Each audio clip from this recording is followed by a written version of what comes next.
Selamat datang di channel IDJUN. Jangan lupa beri dukungan pada channel ini dengan cara subscribe, like, share dan komen, agar channel ini terus berkembang menyajikan konten atau materi yang bermanfaat bagi kita semua. Kali ini kita akan membahas tentang Kerajaan Singasari. Selamat menonton dan selamat belajar.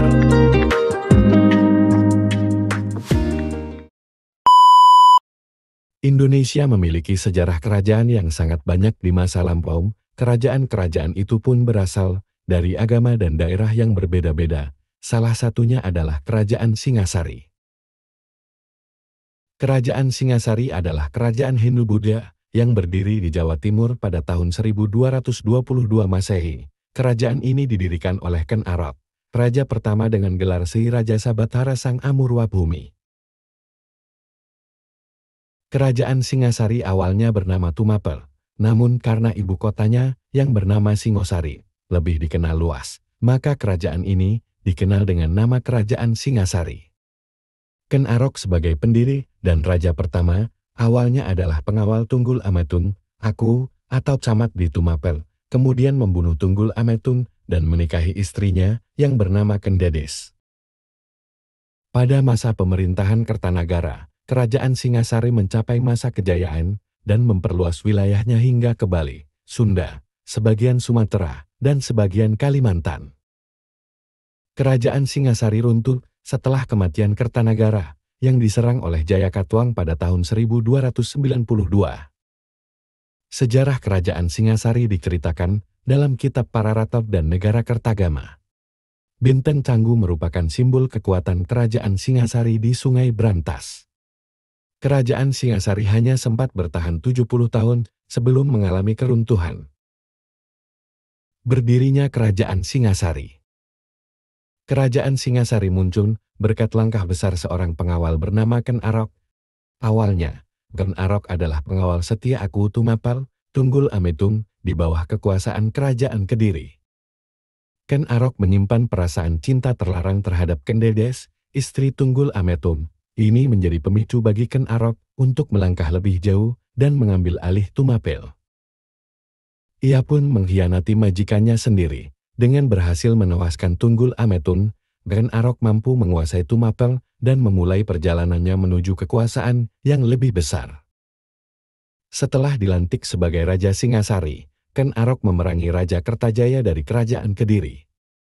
Wilayah Genter di sekitar Kediri menjadi saksi ketangguhan Ken Arok yang berhasil mengalahkan Kertajaya, mengakhiri keberadaan Kerajaan Kediri untuk selamanya. Menurut kitab Pararaton, Ken Arok merupakan anak hubungan dari Brahma dan Kendok yang merupakan istri dari Gajah Para. Kebiasaannya berjudi membuat ibu dan ayah angkatnya yang bernama Lembung bangkrut. Akhirnya, dia bekerja pada seorang kepala sebuah pertapaan sebagai penggembala kerbau di Lebak.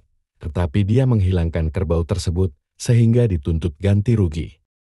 Atas anjuran dari kedua orang tuanya yang kemungkinan akan dijadikan budak bila Ken Arok tidak melarikan diri, maka ia pun melarikan diri dari tempat tersebut ke Kapundungan. Karena tidak kunjung menemukan tempat peristirahatan, dia pun melarikan diri hingga ke daerah Gunung Kawi. Selama pelarian, Ken Arok terkenal melakukan perampokan, pencurian, dan pemerkosaan, sehingga menjadi buronan dari Kerajaan Kadiri. Pelarian ini membawanya dalam perjalanan hingga Gunung Lajar, atas saran dari para dewata untuk keluar dari pencarian. Pada lokasi inilah, para dewata sedang mengadakan rapat, dan Batara Guru menasbihkan ia menjadi raja dari Jawa. Selain Batara Guru, Brahma juga memerintahkan Loh Gawe, yang merupakan seorang Brahmana dari India, untuk mencarikan Arok yang dipercaya sebagai jelmaan dari Wisnu di tempat perjudian. Atas perantara Loh Gawe, Ken Arok dapat mengabdi kepada seorang Aku yang saat itu memimpin wilayah Tumapel yang bernama Tunggul Ametung. Ken Arok bekerja sebagai tukang kebun di Taman Boboje. Lokasi inilah yang menjadi lokasi saat ia melihat Ken Dedes yang tersingkap pakaiannya yang menunjukkan betis, paha dan bahkan anunya yang disamarkan dengan menyebutnya sebagai rahasia. Setelah melihat hal tersebut, Arok pulang dan menceritakan peristiwa ini kepada Loh Gawe dan menyebutkan bahwa Dedes adalah sosok orang yang memiliki perbawa. Karena perbawa inilah, Dedis disebut sebagai titisan dari Ardhanariswara yang dipercaya akan membawa keberuntungan kepada siapapun yang menikahinya. Dia juga dipercayakan melahirkan raja-raja Jawa dari rahimnya. Ucapan Lohgau membuat Arok berniat untuk membunuh Ametun meskipun niatnya awalnya dilarang oleh Lohgau. Arok pun disarankan untuk mengunjungi seorang pandai basi di Lulumbang oleh Bangu Samparan yang merupakan ayah angkatnya yang dia temui saat pelarian. Ken Arok memesan keris untuk diselesaikan selama 6 bulan, meskipun Pu Gandring meminta waktu agar diselesaikan selama setahun. Setelah 5 bulan, keris belum selesai dan masih sedang digerinda. Arok marah dan membunuhnya, yang membuat Gandring mengutuk Arok bahwa keris tersebut akan membunuh 7 orang. Pembunuhan Tunggul Ametung dilakukan dengan memanfaatkan ketertarikan sahabat dari Arok yang bernama Kebo Ijo. Ketertarikan Kebo Ijo bersumber dari bahan keris yang berbahan kayu cangkring, sehingga Kebo Ijo meminjamnya dan memamerkannya di Tumapel. Karena hal tersebut, masyarakat Tumapel menganggap bahwa keris tersebut merupakan milik Kebo Ijo. Maka para masyarakat menganggap ia dibunuh oleh Kebo Ijo dan mengeroyok kebun ijo hingga tewas. Ken Arok membunuh Tunggul Ametung di malam hari dengan keris tersebut dan meninggalkan kerisnya tertancap di dada. Karena rakyat Tumapel mengetahui bahwa keris tersebut itu milik Kebo Ijo, maka para masyarakat menganggap ia dibunuh oleh Kebo Ijo dan mengeroyok kebun ijo hingga tewas. Anak dari Kebo Ijo yang bernama Kebo Randi menangis melihat peristiwa ini dan Ken Arok mengangkatnya menjadi pekatik karena rasa iba. Sesudah membunuh Tunggul Ametun, Ken Arok menggantikan Tunggul Ametun sebagai aku dan menikahi Dedis tanpa ada intervensi dari rakyat dan keluarga Tunggul Ametung. Saat itu Dedis sedang hamil 3 bulan anaknya yang bernama Anusapating. Selain beristrikan Ken Dedes, Ken Arok mempunyai satu istri lagi bernama Ken Umang. Bersama Dedes, Arok memiliki 4 orang anak, yaitu Mahesa Wong Atelan, Panji Saprang, Agni Bahaya, dan Dewi Rimbu. Sedangkan, dari Ken Umang, Angrok mempunyai 4 orang anak, yaitu Panji Tohjaya, Panji Sudhatu, Panji Urgola, dan Dewi Rambu. Penyerangan Kediri dan pendirian Kerajaan Singasari. Berdasarkan Nagara Kertagama, setelah 40 tahun memerintah Tumapel yang berlokasi di Gunung Kawi sejak tahun 1182, Arab yang memakai gelar Sri Ranggah Rajasa melakukan penyerangan ke Kerajaan Kadiri yang saat itu dipimpin oleh Kertajaya.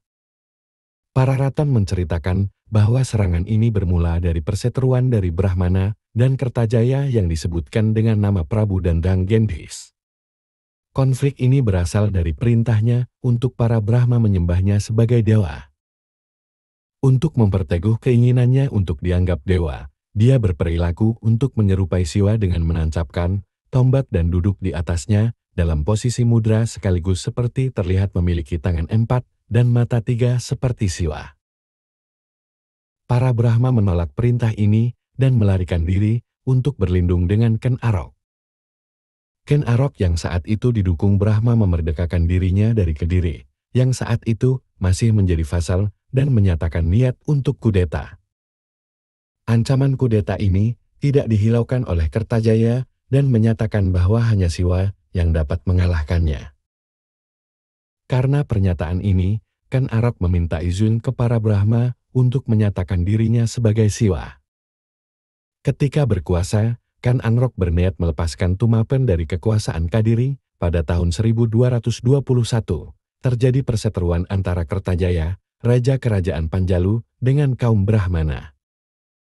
Para Brahmana lantas menggabungkan diri dengan Ken Arok. Puncak peperangan melawan Kadiri lantas pecah di desa Ganter pada 1222 yang dimenangkan oleh pihak Tumapel.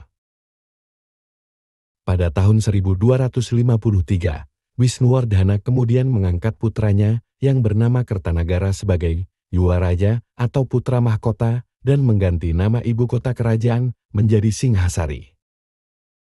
Nama Singhasari yang merupakan nama ibu kota kemudian justru lebih terkenal daripada nama Tumapel. Inilah yang membuat kerajaan Tumapel lebih dikenal dengan nama Kerajaan Singhasari. Penemuan prasasti Mula Malurung di sisi lain memberikan pandangan yang berbeda dengan versi Pararaton yang selama ini dikenal mengenai sejarah Tumapel. Prasasti yang dikeluarkan Kertanagara tahun 1255 atas perintah Wisnuwardhana itu menyebutkan jika Tumapel didirikan oleh Rajasa yang dijuluki Batara Siwa setelah menaklukkan kerajaan Kadiri. Nama ini kemungkinan adalah gelar Anumerta dari Ranggah Rajasa, karena dalam Nagara Kertagama arwah pendiri Tumapel itu dipuja sebagai Siwa. Selain itu, Pararaton juga menyebutkan bahwa Ken Anrok lebih dulu menggunakan julukan Batara Siwa sebelum maju dalam perang melawan Kadiri. Prasasti itu juga menyatakan jika kerajaan kemudian terpecah menjadi dua sepeninggal Ken Anrok, yaitu Tumapel yang dipimpin oleh Anusapati dan Kadiri yang dipimpin oleh Mahesa Wong Atelam, alias Batara Parameswara. Parameswara digantikan oleh Gunung Bahaya, kemudian Tohjaya. Sementara itu, Anusapati digantikan oleh Seminingrat yang bergelar Wisnuwardhana. Prasasti itu juga menyebutkan bahwa Tumapel dan Kadiri dipersatukan kembali oleh Seminingrat. Kadiri kemudian menjadi kerajaan bawahan yang dipimpin oleh putranya, yaitu Kertanagara. Lebih lanjut, prasasti ini menyatakan Tohjaya sebagai Raja Kadiri, bukan Raja Tumapel. Hal ini memperkuat kebenaran berita dalam Nagara Kertagama yang tidak menyebut Tohjaya sebagai raja di Tumapel. Selain itu, pemberitaan dalam Nagara Kertagama yang menyebut Kertanagara naik tahta tahun 1254 juga dapat diperdebatkan. Kemungkinannya adalah Kertanagara menjadi raja muda di Kadiri terlebih dahulu. Kemudian barulah pada tahun 1268 dia bertahta di Singasari. Versi Pararaton dan Kakawin Negara Kertagaman tentang Kerajaan Singasari atau Tumapel. Perbedaan ini meliputi daftar Wangsa Rajasa yang berkuasa dan angka tahunnya. Wangsa Rajasa sendiri adalah keluarga yang berkuasa di Kerajaan Singhasari dan Majapahit pada kurun abad ke-13 sampai ke-15. Versi Pararaton. Dikisahkan dalam Pararaton, Anusapati yang merupakan putra tunggul Ametung dan Ken Dedis ingin membalas dendam terhadap Ken Arok yang telah membunuh ayahnya. Pada tahun 1250, pemerintahannya digulingkan oleh pasukan khusus yang diimpun oleh Ranggawuni atau yang nantinya dikenal sebagai Wisnuwardhana. Wisnuwardhana adalah anak dari Anusapati yang melanjutkan lingkaran dendam dalam tahta kerajaan Singasari. Wisnuwardhana lantas dinobatkan sebagai raja selanjutnya hingga mewariskan kekuasaan kepada putranya yang bernama Kertanagara. Berikut daftar Raja Tumapel menurut versi Pararaton. 1. Sri Ranggah Rajasa Batara Sang Amurwa Bumi tahun 1222 sampai tahun 1247. 2. Anusapati tahun 1247 sampai tahun 1249. 3. Tohjaya tahun 1249 sampai tahun 1254. Ranggawuni alias Wisnuwardhana tahun 1250 sampai tahun 1272. 5. Kertanagara tahun 1272 sampai tahun 1292. Versi Kakawin Nagara Kertagama. Nagara Kertagama tidak menyebut sosok Tunggul Ametun, Ken Anrok, Ken Dedes, Ken Umang, dan Tohjaya maupun pembunuhan di antara penguasa Tumapel. Hal ini dapat dimaklumi karena kitab tersebut berisi pujian untuk Hayam Wuruk, Raja Majapahit. Peristiwa berdarah yang menimpa leluhurnya itu dianggap sebagai aib. Menurut Nagara Kertagama, penguasa Tumapel yang mengalahkan Kadiri adalah Sri Ranggah Rajasa Sanggirinata Putra. Rangga Rajasa memiliki putra bernama Anusapati, yang kemudian bertahta di Tumapel dengan gelar Batara Anusapati. Anusapati digantikan oleh putranya yang bernama Wisnuwardhana pada tahun 1248 dan memerintah hingga tahun 1254. Selanjutnya, raja terakhir Tumapel adalah Kertanagara, putra Wisnuwardhana, yang memimpin hingga meninggal pada tahun 1292. Kematian Kertanagara oleh Jayakatwang Bupati Gelang-Gelang sekaligus mengakhiri riwayat kerajaan ini. Berikut daftar Raja Tumapel menurut versi Nagara Kertagama. 1. Riranggah Raja Sasanggirina Putra tahun 1222 sampai tahun 1227. 2. Anusapati tahun 1227 sampai tahun 1248. 3. Wisnuwardhana tahun 1248 sampai tahun 1254. 2. Kertanagara tahun 1254 sampai tahun 1292. Pemerintahan bersama. Para raton dan Nagara Kertagama menyebutkan adanya pemerintahan bersama antara Wisnuwardhana dan Narasingamurti. Dalam para raton disebutkan nama asli Narasingamurti adalah Mahisa Campaka. Apabila kisah kudeta berdarah dalam para raton benar-benar terjadi, maka dapat dipahami maksud dari pemerintahan bersama ini adalah suatu upaya penggabungan atau rekonsiliasi antara Tumapel dan Kadiri yang awalnya terpecah. Wisnuwardhana penguasa Tumapel yang merupakan cucu tunggul Ametung Kendedes, sedangkan Narasingamurti penguasa Kadiri adalah cucu Ken Arok Kendedes. Masa kejayaan Kerajaan Singasari. Kertanagara adalah raja terakhir dan raja terbesar dalam sejarah Kerajaan Tumapel tahun 1272 sampai tahun 1292. Ia adalah raja pertama yang mengalihkan wawasannya keluar Jawa. Pada tahun 1275 ia mengirim pasukan ekspedisi Pamalayu untuk menjadikan Sumatera sebagai benteng pertahanan dalam menghadapi ekspansi bangsa Mongol. Saat itu penguasa Sumatera adalah Kerajaan Melayu. Kerajaan ini akhirnya dianggap telah ditundukkan dengan dikirimkannya bukti Arca Amoghapasa dari Kertanagara sebagai tanda persahabatan kedua negara. Pada tahun 1284, Kertanagara juga mengadakan ekspedisi menaklukkan Bali.